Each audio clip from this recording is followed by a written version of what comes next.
이쯤 되면 날벼락이 맞을 것 같아요. 일단 뭐 키워드도 역주행 날벼락인데요. 이 사고 모습이요. CCTV를 통해서 영상으로 그대로 남겨져 있습니다. 그 영상 확인해 보겠습니다. 자, 여기 보면요. 에스컬레이터는 사람들이 쏟아져 내려옵니다. 지금요. 이게 지금 아비규환, 순회역 아비규환. 아찔합니다. 에스컬레이터를 타고 그냥 편하게 올라가시던 분들이 갑자기 쏟아져 내려오는 거예요. 저거요. 일단 이 큰 부상 자체는 아직 없었다 그래요. 저 정도로 끝났습니다. 그냥. 그런데요. 그나마 천만다행인 게 저 에스컬레이터 길이가 상대적으로 그렇게 길지 않아서 그렇죠. 만약에 서울 지역 같은 경우 다른 지역 같은 경우 에스컬레이터 길이가 상당히 뭐 수십 미터 이상 되는 곳 많거든요. 근데 그 에스컬레이터가 사람들이 가득 차서 올라가는데 역주행됐다고 생각해 보세요. 이거요. 압사 이런 거 떠오르게 됩니다. 분명히요. 지금요. 이런 모습이 있었습니다. 깜짝 놀랐습니다. 많은 분들. 그냥 그대로 좀 남겨 있어요. 지금. 일단 저거 정확하게 원인 규명을 좀 해야 될 것 같고요. 그리고 다음 화면 좀 보겠습니다. 다음 보겠습니다. 이게 이제 분당선 순회역에서 오늘 오전에 있었던 건데요. 근데 이기인 국민의힘 경기도 의원이 이 얘기를 꺼내요. 2013년 법 개정 이후에 전국 에스컬레이터 역주행 방지 장치 설치 의무화돼 있다. 근데 이게 어떻게 된 거냐 이거죠. 어떻게 된 거냐. 그리고 과거에 다른 역에서도 저런 역주행 사고가 있었어요. 그때도 크게 문제가 됐었어요. 원인도 밝혀주고 했었는데 뭔가 작동 안 한 거 아니냐. 이거 강한 의심이 들게 되는 상황입니다. 정기남 교수님, 얼마 전에 이게 안전점검을 했는데 이상이 없다고 판정받은 에스컬레이터라고 합니다. 근데 사고가 났거든요. 이거 어떻게 좀 봐야 되는 겁니까, 이거는? 그러니까 한 달 전에 안전점검을 했는데 이상 뭐 보수 업체지요. 예. 정기점검 이상 없음. 이거 판정을 받았다는 거 아니겠습니까? 예. 또 지난해 9월에도 그것도 이상 없음 판정을 받았고. 그러니까 이상 없다가 연속적으로 나온 건데 왜 이상이 생긴 거예요? 그럼 도대체 이게? 그건 이제 근본적인 문제가 있을 수 있겠죠. 이게 이번 사건이 10년 전에도 유사한 사건이 있었어요. 야탑역이죠. 이게 되게 이제 야탑, 임해, 제가 이제 그 지역에 살고 있어 잘 아는데 야탑, 임해, 서현, 순회 정자입니다. 그럼 인접한 곳이네요. 인접한 곳이죠. 야탑에서 10년 전에도 사고가 있었는데 예. 그 당시에는 어쨌든 이 짝퉁 부품을 사용해서 이게 문제가 된 것으로 검경 수사 결과 밝혀진 적이 있습니다. 부품인데 짝퉁이라고요? 짝퉁 부품을 교체해가지고 그러니까 이른바 뭐 순정 부품 이게 아니라 뭐 그런 거죠.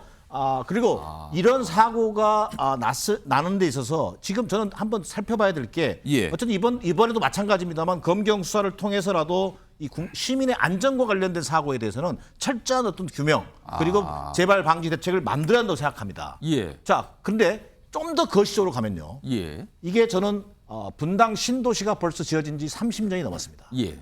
자, 최근에 정자교 사건이 있었어요. 정자교 붕괴 사건이 있었습니다. 다리가 무너졌지 않습니까? 인도 쪽이 무너진 거. 그러다 예. 보니까 저는 요즘에 그쪽에 산책도 안 갑니다.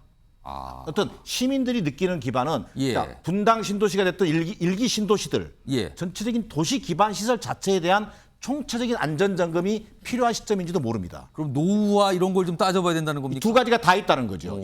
이번 에스컬레이터 사고에 대한 재발 방지 대책도 필요하지만 예. 전반적인 도시 기반 시설에 대한 안전 점검 이런 것들이 저는 한 번쯤은 논의돼야 할 시점이 된 것 같다. 그리고 하나만 덧붙이면요. 이번에도 어쨌든 에스컬레이터 사고가 다행히 예. 큰 사고가 없었습니다만 다행히 천만다행입니다. 천만다행입니다. 예. 근데 경기도는요. 경기도가 한 달 전에 에스컬레이터 역주행 이 시뮬레이션 훈련을 했어요.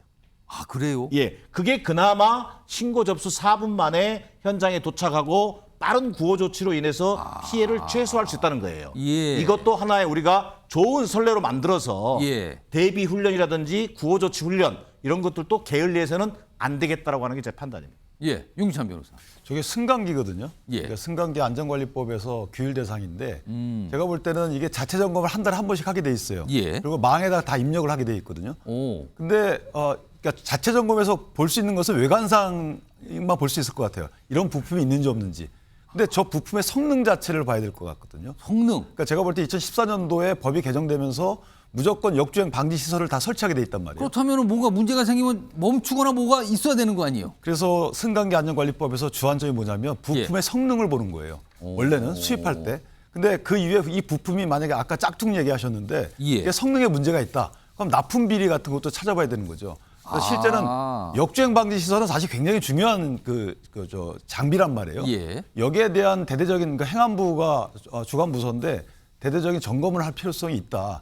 이게 만약에 가다 쓰는 것도 문제지만 예. 역주행은 진짜 위험해요. 그래서 그 역주행을 방지하는 그 설치 장비에 대해서 뭔가 성능 점검을 할 필요가 있지 않겠는가 이렇게 생각합니다. 아니 이렇게 되면요 에스컬레이터를 탈 때 조마조마 이거 혹시 이거 생각 안 들겠습니까 지금요? 그래서 뭐 이런 말이 있더군요. 에스컬레이터 탈 때 그 핸드레일 있잖아요. 약간 옆에서 이렇게 흘러가는 거. 그거 꽉 잡고 계시라. 근데 너무 또 꽉 잡으면 양쪽으로 오가야 되는데 또 안 되잖아요. 아무튼 한쪽이든 어디든 꽉 잡고 계시라. 또 이런 얘기까지 하시는 분도 있더군요. 참 세상 살면서 걱정해야 될 게 너무나 많군요. 에스컬레이터 하는 것도 이렇게 좀 걱정을 하면서 타야 됩니까? 이런 거 좀 안 됩니까? 어떻게 좀 제발 좀 잘 좀 따져 봤으면 좋겠습니다.